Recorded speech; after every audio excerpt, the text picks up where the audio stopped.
Something I've often wondered about is how modern transverse engine all-wheel drive vehicles incorporate a central differential into their mechanical drivetrain. So I think the answer to that is that usually they don't, and they just have some kind of like a slip clutch or locking clutch assembly to connect the rear axle. But in some cases they do have a central differential. So I was doing some research on this old Toyota All-Trac system from the 90s. That was a transverse engine, basically a front-wheel drive setup, but with all-wheel drive and a central differential. So I was looking at the factory service manual, and it's pretty complicated looking. There's going to be a lot of concentric shafts. Then here we've got the central differential going to the rear. So it took me a minute to wrap my head around all that. But then once I did wrap my head around it, I thought it would be kind of cool to build a proof of concept for that in Technic. So that's what we've got here. So this here is our central differential. It's being driven by the M motor, which I just disconnected, and that's driving, well, that's the input. And then these two 28-tooth turntables here are the internal gears on the differential. So the turntable is like this part here, and these two 28-tooth gears are like the light gray gears in here. Sort of weird how this one is actually kind of outside of the assembly. You could imagine the frame extends around here, and that's a more typical differential. So that's driven there. This one here, instead of running a shaft and then another gear like you might normally, this turntable is actually driving gears here directly, which then come out to the rear drive shaft and then ultimately into the rear differential, which is way closer than it should be, just for demonstration purposes.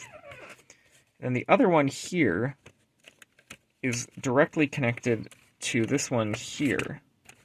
So when this spider gear from the main one rotates, it rotates the case of this differential. This here is the front differential, so we've just got a very normal bevel gear set up for that.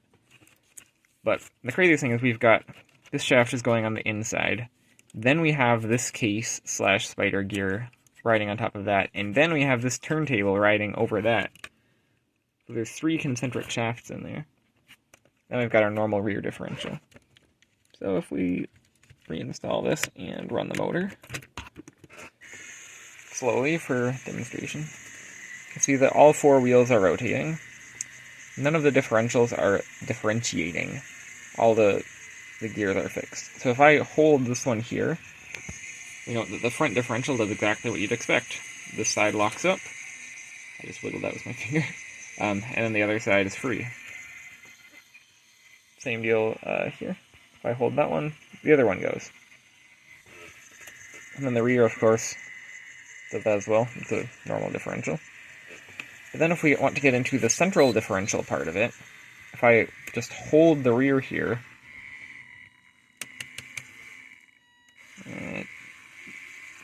it's just riding around that 28-tooth spider gear there. It's got a bunch of friction, so it's kind of trying to avoid doing that. Keep it there. But then all the drive is now going to the front. And it's also actually sending all of it to that wheel, but if it was on the ground, it would be going here as well. Then if I lock up the front, that spider gear stays fixed, and all the drive goes to the rear. So it's a full-on 3-differential all-wheel drive system, but it's all like a concentric shaft for the front and central. On the original design, I think this gear here was a lot bigger, and then it could drive a output directly without all these idlers. That's just how it worked for Lego.